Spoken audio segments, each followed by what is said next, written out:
Hello and नमस्कार दोस्तों।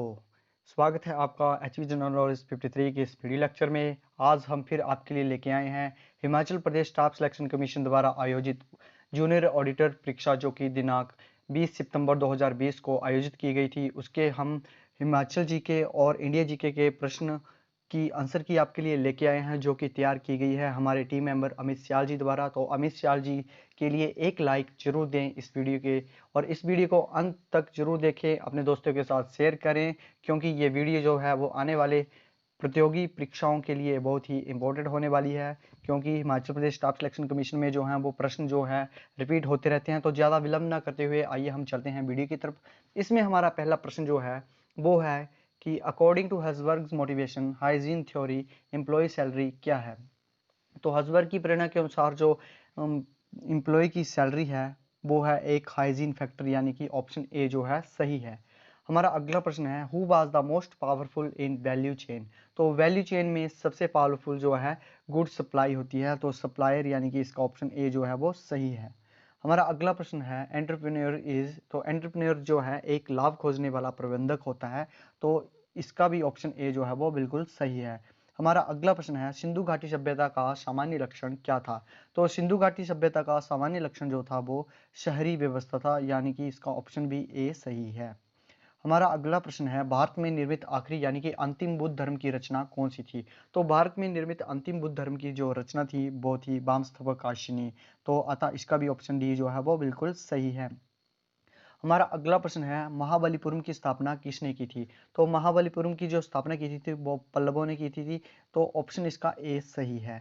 आइए अब चलते हैं हमारे अगले प्रश्न की तरफ। हमारा जो अगला प्रश्न है वो है विक्रमशिला विश्वविद्यालय की स्थापना किसने की थी। तो विक्रमशिला विश्वविद्यालय की स्थापना जो की थी वो की थी धर्मपाल ने। तो इसका भी ऑप्शन सी जो है वो बिल्कुल सही है। हाँ, अब चलते हैं हमारे अगले प्रश्न की तरफ। हमारा अगला प्रश्न है किस मुगल शासक के शासन के दौरान भारतीय मुगल चित्रकला का उद्भव हुआ। तो ये उद्भव हुआ था शाहजहां के शासनकाल में। तो इसका जो ऑप्शन सी है वो सही है। हमारा अगला प्रश्न है अंडमान सेलुलर जेल की दीवारों पर भारतीय इतिहास किसने लिखा था। तो अंडमान सेलुलर जेल की दीवारों पर जो भारतीय इतिहास लिखा था वो लिखा था वीर सावरकर जी ने। तो इसका ऑप्शन डी जो है बिल्कुल सही है। हमारा अगला प्रश्न है पानीपत का तीसरा युद्ध किस वर्ष लड़ा गया था। यह लड़ा गया था 1761 ईस्वी में। तो इसका जो ऑप्शन बी है जो सही है। हमारा अगला प्रश्न है कौन सा भारतीय संविधान का मूलभूत अधिकार नहीं है। तो संपत्ति का अधिकार जो है उसे मूलभूत अधिकारों से हटा लिया गया है, इसलिए ऑप्शन सी इसका सही उत्तर है। हमारा अगला प्रश्न है लोकसभा में विपक्ष के प्रथम नेता कौन थे। तो लोकसभा में विपक्ष के जो प्रथम नेता थे वो थे ए के गोपालन। तो इसका ऑप्शन बी जो है बिल्कुल सही है। हमारा अगला प्रश्न है भारतीय संसद की सबसे बड़ी समिति है। तो भारतीय संसद की जो सबसे बड़ी समिति है वो है आकलन समिति, इसलिए इसका ऑप्शन जो है वो बी सही है। हमारा अगला प्रश्न है मध्य प्रदेश उच्च न्यायालय की मुख्य बेंच स्थित है। तो मध्य प्रदेश उच्च न्यायालय की जो मुख्य बेंच स्थित है वो है जबलपुर में। तो इसका ऑप्शन बी सही है। हमारा अगला प्रश्न है किस संवैधानिक संशोधन द्वारा नगरीय निकायों को संवैधानिक स्थान प्राप्त हुआ। तो इसका उत्तर जो है वो है ऑप्शन बी, यानी कि 74वें संविधान संशोधन द्वारा हुआ। हमारा अगला प्रश्न है भारत में प्रथम आम चुनाव किस वर्ष हुए थे। तो भारत में जो प्रथम आम चुनाव हुए थे वो सन 1952 में हुए थे, और प्रथम वोटिंग करने वाला जो व्यक्ति था वो हिमाचल से ही था, और उनका नाम था श्री श्याम शरण नेगी जी। हमारा जो अगला प्रश्न है वो है पृथ्वी पर सूर्य प्रकाश लगभग कितने समय में पहुंचता है। तो इसका जो सही उत्तर है वो है ऑप्शन ए, यानी कि 8 मिनट में ये पहुंचता है। हमारा अगला प्रश्न है डेसिडस ट्री क्या होते हैं। तो डेसिडस ट्री यानी कि पर्णपाती वृक्ष ऐसे वृक्ष होते हैं जो किसी खास मौसम में अपने सभी पत्ते जो हैं वो गिरा देते हैं। तो जैसे कि इसका ऑप्शन है आंवला, उदाहरण है आंवला। आंवला जैसे है किसी खास मौसम में अपने सारे पत्ते जो हैं वो गिरा देता है। तो इसलिए इसका ऑप्शन बी जो है वो सही है। हमारा अगला प्रश्न है फोग एक उदाहरण है। तो फोग जो है वो उदाहरण है द्रव्य में गैस का, यानी कि गैस जो है एक लिक्विड में डिस्पर्स हुई है उसका उदाहरण है। तो इसका ऑप्शन बी जो है वो बिल्कुल सही है। हमारा अगला प्रश्न है भारत की सबसे लंबी झील कौन सी है। तो भारत की जो सबसे लंबी झील है वो है बेम्बनाद। बेम्बनाद झील जो है वो भारत की सबसे लंबी झील है। हमारा अगला प्रश्न है, सिंधु नदी का उद्गम स्थान क्या है? तो सिंधु नदी का जो उद्गम स्थान है वो है कैलाश श्रृंखला से है। हमारा अगला प्रश्न है, किस स्थान पर वार्षिक 50 सेंटीमीटर से कम वर्षा होती है?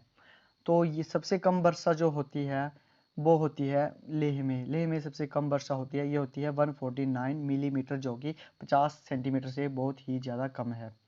वहीं जो कोंकण तट और मेघालय जो है ये सबसे ज़्यादा बारिश जो है वो रिसीव करते हैं। हमारा अगला प्रश्न है, वीटी बीज संबंधित है। तो वीटी बीज किससे संबंधित है? तो इसका जो सही उत्तर है वो है ऑप्शन बी, यानी कि ये संबंधित है कपास से। हमारा अगला प्रश्न है, पत्तीदार सब्जियों में प्रचुर मात्रा में पाए जाने वाला तत्व क्या है? तो पत्तीदार सब्जियों में जो प्रचुर मात्रा में पाए जाने वाला तत्व है वो है आयरन, इसलिए इसका ऑप्शन सी जो है वो सही है। हमारा अगला प्रश्न है, किस विटामिन की कमी के कारण परनीशियस रक्ताल्पा होती है? तो इसका जो सही उत्तर है वो है विटामिन B12, ये होती है विटामिन B12 के कारण। अगला प्रश्न है, महासागर का रंग नीला दिखाई पड़ता है क्योंकि उस पर पड़ने वाली सूर्य की किरणें जो होती हैं वो क्या होती हैं? तो उस पर जो पड़ने वाली सूर्य की किरणें होती हैं वो परावर्तित हो जाती हैं, इसलिए हमें महासागर का रंग जो है वो नीला दिखाई देता है, इसलिए इसका ऑप्शन ए सही है। हमारा अगला प्रश्न है, अति चालकता की चालकता क्या होती है? What is the connectivity of super conductor? तो सुपर कंडक्टर की जो कनेक्टिविटी होती है वो इनफाइनाइट होती है, यानी कि ये अनंत होती है। तो ऑप्शन बी इसका सही उत्तर है। हमारा अगला प्रश्न है जो कि रीजनिंग से है, तो इसका जो सही उत्तर है वो है, इसमें से कोई भी नहीं है। हमारा जो अगला प्रश्न है इसका जो सही उत्तर है वो है ऑप्शन बी, यानी कि लव जो है।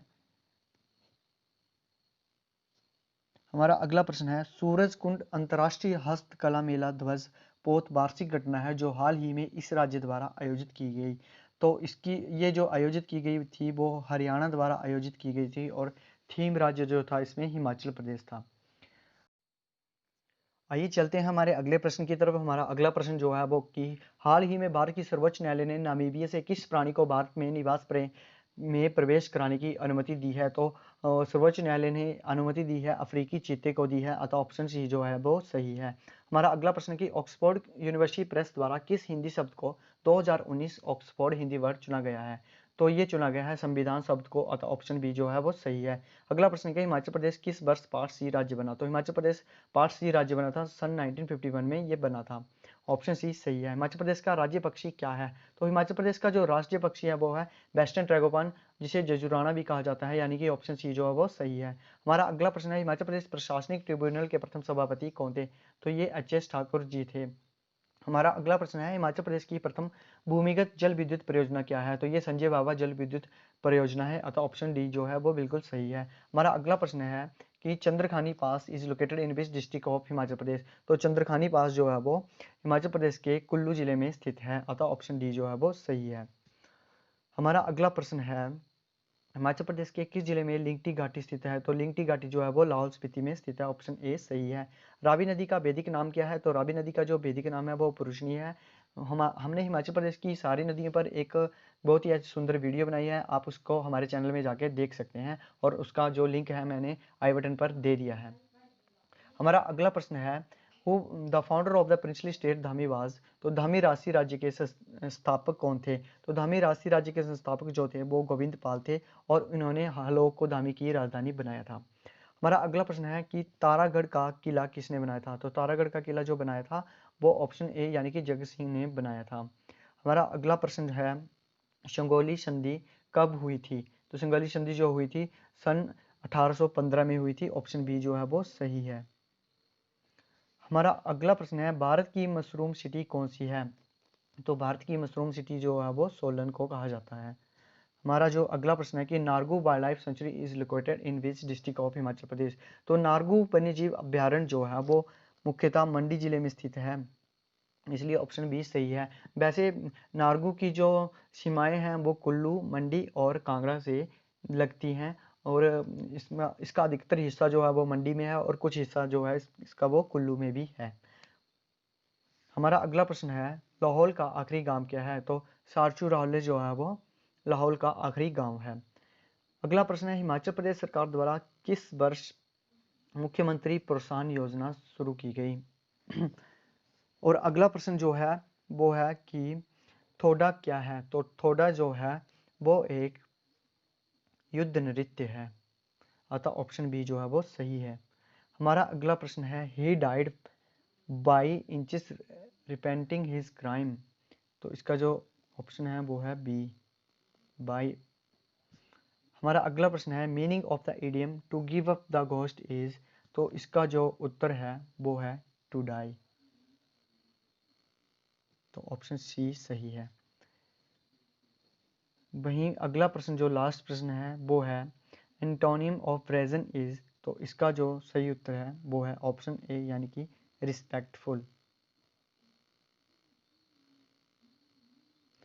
दोस्तों, आपको हमारी वीडियो कैसी लगी हमें कमेंट द्वारा जरूर बताएं, और इस वीडियो को लाइक करें, अपने दोस्तों के साथ जरूर करें। वीडियो का नेक्स्ट पार्ट जो है वो जल्दी आपके लिए लेकर आ रहे हैं, और ये वीडियो जो है आने वाले Himachal Pradesh public service commission, Himachal Pradesh staff selection commission द्वारा आयोजित होने वाली परीक्षाओं के लिए काफ़ी महत्वपूर्ण है।